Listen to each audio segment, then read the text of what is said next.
Listen to this episode if you've ever found yourself asking, should I hire specialist agencies or should I hire somebody in-house instead?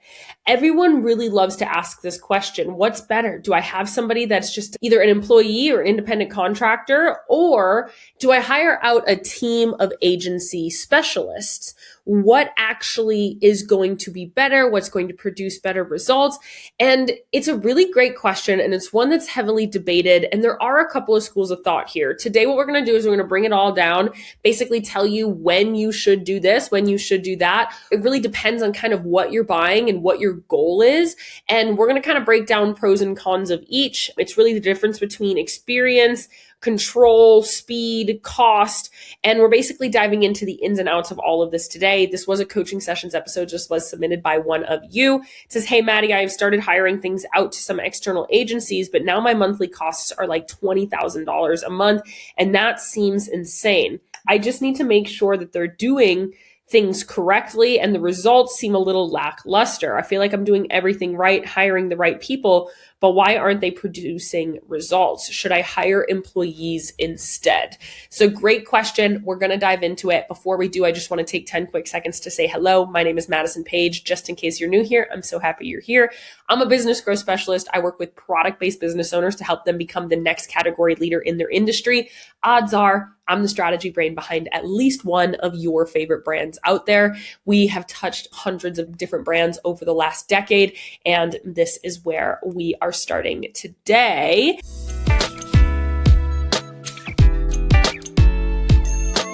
First things first, again, what you're choosing here is if you need an agency or if you want an in-house employee, is you're choosing different things. Now, I do want to say that there are some legal differences here of what you can do when I say employee, if it's an independent contractor or employee. We're not talking the legal side today. Go consult an HR legal employer specialist over there if you really want to do that. We can talk about it, but basically what we're talking about is, do you hire a team of specialists that are involved in their own company, or do you hire a singular person that you are training to do a job, is the question that we're talking about today. Agencies, you're basically buying expertise and speed. If you are like, I want this to be done tomorrow, I want people to get started working on it, and I want them to be, already trained. I don't have the capacity to be able to train anybody at any of this. Then that's the biggest advantage of an agency. They already know what they're doing. They already have their own systems. They already have their own people. You don't really have to build anything or train anything. You just have to get them caught up to date on who you are, what you're building, and what you really want them to do. You're basically paying for convenience, experience, faster execution, because you don't have to train anybody. You don't have to pick through and hire the perfect person. You basically just have this person in front of you. But we also have to remember, with an agency, you don't really know what they're doing. You don't always know their deliverables. You don't know their actual expertise, just like an employee. You don't know, but you also don't know how much of their overhead and their profit you are also paying. Oftentimes, when I see these people that hire out 14 different agencies. They have a PR agency, they have a wholesale agency, they have a social media agency, they have a website agency, they have all of these different agencies. Like this person said she's up to $20,000 a month. If you have all of these different agencies, you probably have very little control or knowledge of what's even going on behind the scenes.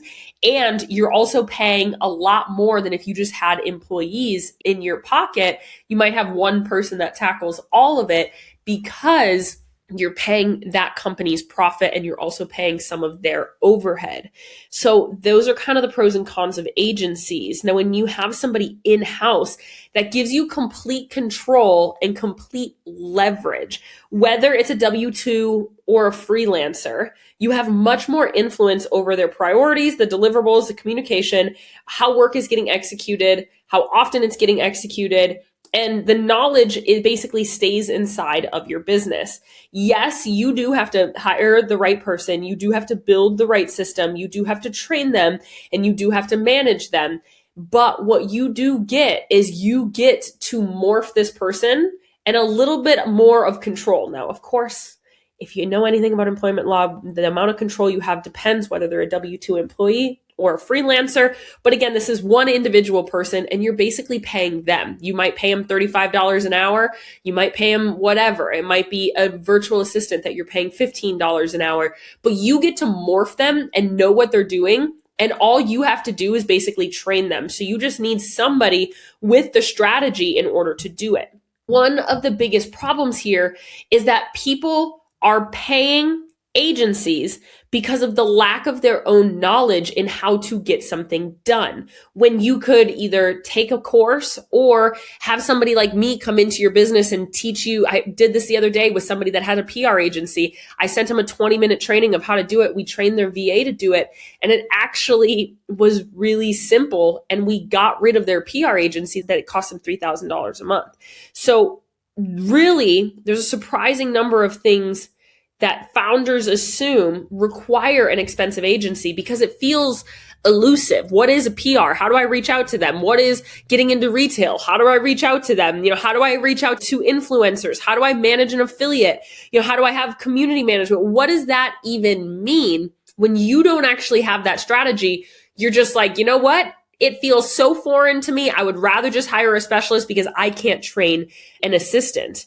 But those items are incredibly teachable and many of them are actually very simple. So you don't want to pay specialist prices for repeatable work that they're just doing over and over again. We've also seen a decrease in quality of agencies since AI is out there because they're doing basically all of this stuff automated. You don't know the emails they're sending out. You don't know what they look like. You don't know if it's just like they have a list of retailers that they're sending the exact same email to. You don't know what they're doing. And I've seen many of my clients pay somebody for 6 to 12 months and me being like, why are we paying this person? We haven't gotten a single result. We haven't gotten a single wholesale. We haven't gotten a single PR placement. What is going on here?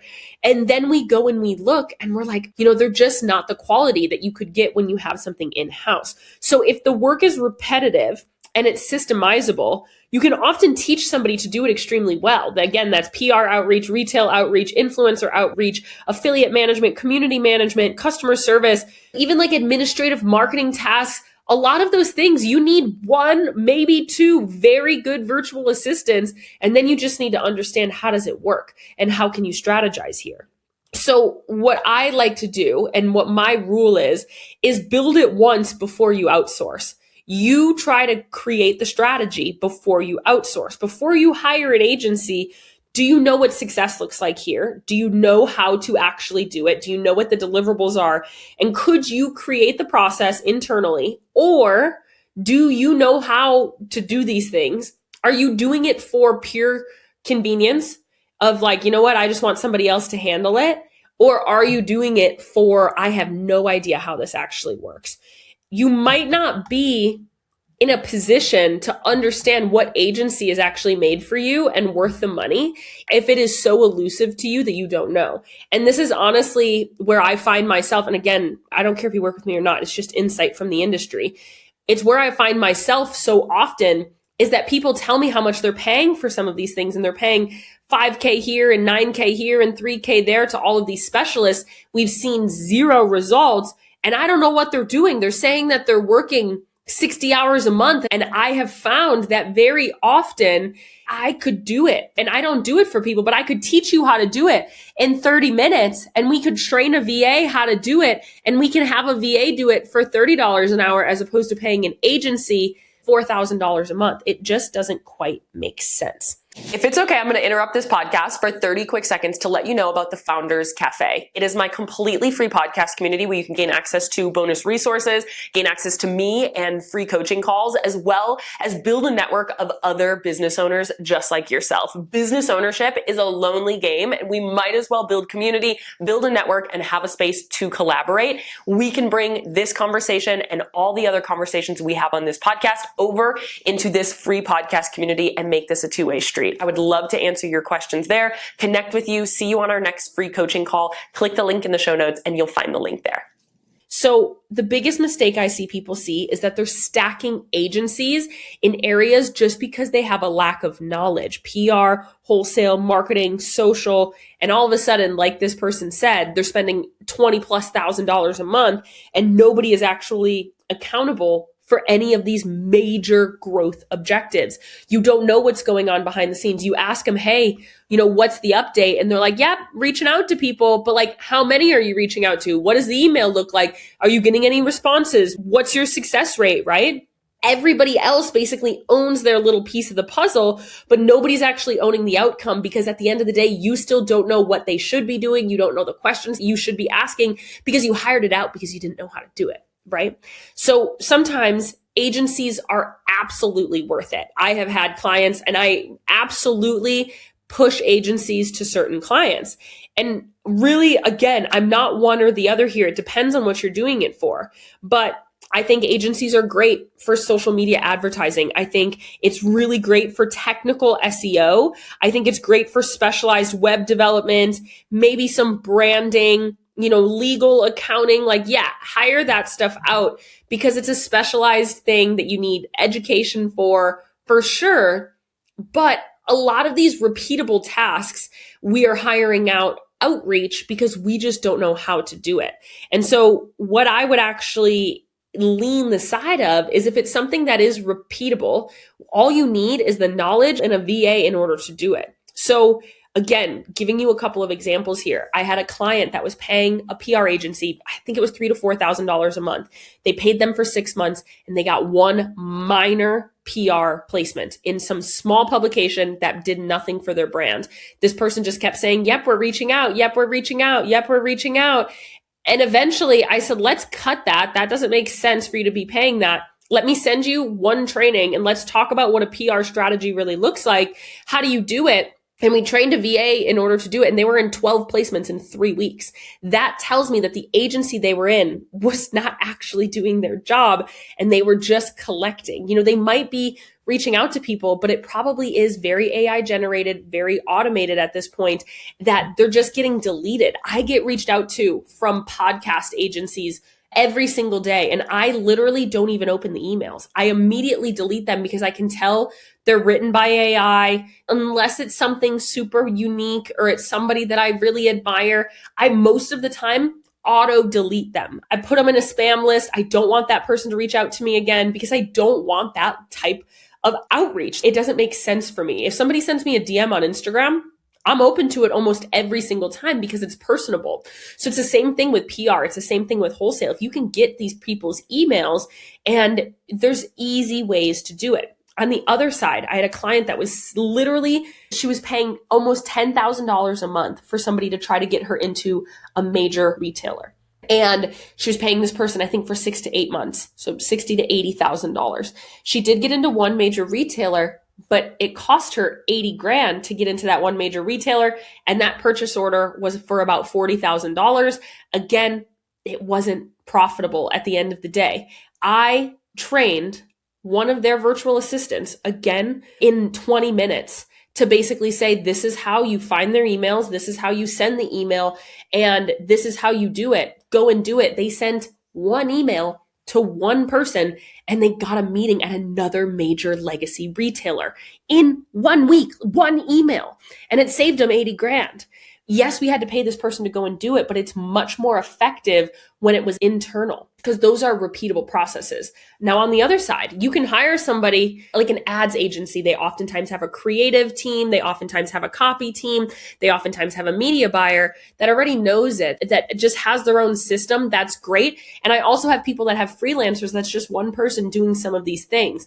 Now, in all of these cases, you're putting a lot of trust in these people, no matter what you're doing. But when it is in-house, you have a little bit more control. So at the end of the day, it really depends on what you're hiring for. If you're hiring for a specialized task that isn't quite a repeatable task or something that needs to happen all of the time, I actually recommend usually hiring somebody in-house to help you, to grow with you, and to build from there. And if you're hiring for pure convenience and speed and just not wanting to deal with something, you're like, you know what? I don't have the brain power to manage this. Oftentimes, if someone's like, Maddie, I'm so sick of social media, go hire a social media agency. They'll help you with the content. They'll help you make the content. They have a creation team. That's awesome. If you have somebody that is wanting to just offload it immediately because they are too overwhelmed, they can't handle managing a team right now, that's great. There's pros and cons to each of these, but it really depends on what you're hiring for. But at the end of the day, I just don't want you to outsource something just because you don't understand it. I would outsource it basically because someone else can genuinely do it better than you could ever build internally. And some of those repeatable processes, you might think that that's the case, and it's not. They sell you on the fact that they have some current relationships, but that's not always the case. And I've seen it over and over again. Again, there's a hierarchy of all of these people. There's anomalies. I don't want to say that this is an all or nothing mindset, that every agency is terrible. I think agencies are great. I have plenty of clients that work with agencies. I have agencies that I refer people to. And I also have a list of freelancers because I know that some people need a variety here. Some people need an agency, and some people just want a freelancer to come onto their team and learn their system, or they're an employee inside of it. We see pros and cons of all of these things. If you want this person to grow with you, again, that's going to be more of a team member. And so we have to really know why you're hiring, what's the alternative to hiring, and maybe it can be tackled by actually just having a solid strategy for that and having an understanding of how do you actually do that, as opposed to needing to pay somebody $4,000 a month just because you don't know how to do it. Again, depends on how much time you have, how much brain power you have, and how much ability you have to actually manage a team and everything else beyond that. So this is a complicated question. There's a couple of stages to this question. She said, I have started hiring things out to some external agencies, but now my monthly costs are $20,000 a month, and it seems insane. I have no idea what they're doing, and the results seem lackluster. So what this tells me is there's very little monitoring that goes on in some of these agencies, not all of them, but some of them. And so if your results seem lackluster, if you've given them 3 to 6 months of actually they are doing the strategy, that's not just going to work in a couple weeks all the time. If you've given them time, 3 to 6 months, you're seeing, and I don't know what this person hired out, but PR, you really should be able to have some PR. I have clients all the time that hired a really good PR person, and they're in every major publication in 3 to 6 months. And I also have people that have hired a PR person. There's hierarchy of people out there, right? And so you have to understand that if you have PR, if you have some of those repeatable systems, we actually could probably just bring it in-house with just a little bit of strategy planning. If the results seem lackluster and they've worked with you, if you've been working with them for more than 3 to 6 months, I would renegotiate or try to go and find somebody else. If it's repeatable, let's go from there. It says, I feel like I'm doing everything right, but why aren't they producing results? And really oftentimes is because your business is very siloed. You have people reaching out for wholesale, you have people reaching out for PR, you have people doing your social media, but they're not always talking and collaborating. And you hear me talk about this a lot as marketing. It's an ecosystem. And so if everybody is working independently, there's no collaboration. So things might feel a little disjointed from the customer side as well. When you say, should I hire employees instead, is where I need more context. I would need to know what your expertise is, how much strategy do you have, how much time do you have to manage a team and to manage, some other people that way. It really depends on what we're looking for. Is this just a conversation you have to have with your agency? Is it just the wrong agency, or is it actually better to bring it in-house? We would need a little bit more context, but this at least should give you some direction as to where to go. I hope that this was helpful for you. I really love this topic. I think this topic is great because I see it all of the time. And again, I don't care if you work with me or not, it's just insight. I see it all the time that I end up ixnaying people's agencies because they just didn't have the knowledge. So then when I teach them the knowledge, or we find the knowledge of how to do these things, it's saving them thousands of dollars a month that they were paying just because they didn't know how to actually do it. And I oftentimes see that in wholesale, retail, in PR, in influencer marketing. All of those things is kind of more of like a repeatable assistant task. Don't hire out assistant tasks to a premium agency unless they're going to give you premium results. Sometimes you don't know unless you try. And so sometimes this agency looks really great. I have friends that have agencies. I work with agencies, but I do prefer to work with a freelance singular person on my team that I can integrate into my systems and they can have my strategy. But that's because oftentimes I know the strategy. Now, I also work with a legal agency. I don't know anything about legal and I can't do some of the legal stuff. So I want some of those people in. So again, it's like these specialized things that I either have no desire to learn or no ability to learn, that I'd rather just get it out there. And again, we didn't talk about the fact that you can hire somebody for your weaknesses. So you can hire, if you're not good at the creative, you don't need a creative agency. You can hire a creative director. You can hire somebody, a graphic designer, to come into your team. This is a very robust topic. We could talk about it for a long time. If you have more questions on this topic, please reach out to me on Instagram at This Is Madison Page. Would love to reach out and chat with you there. Please let me know if you ever have any questions. I love you. I'm rooting for you. I'm in your corner always, and I will see you in the next episode.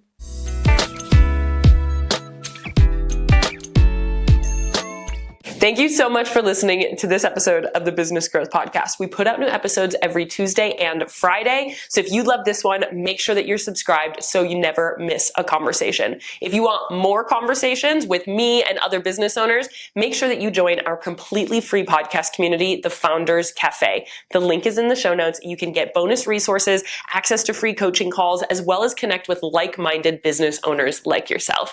Make sure that you rate and review the podcast 5 stars, share it with a friend to keep those conversations moving, and come back every Tuesday and Friday. I'll see you there.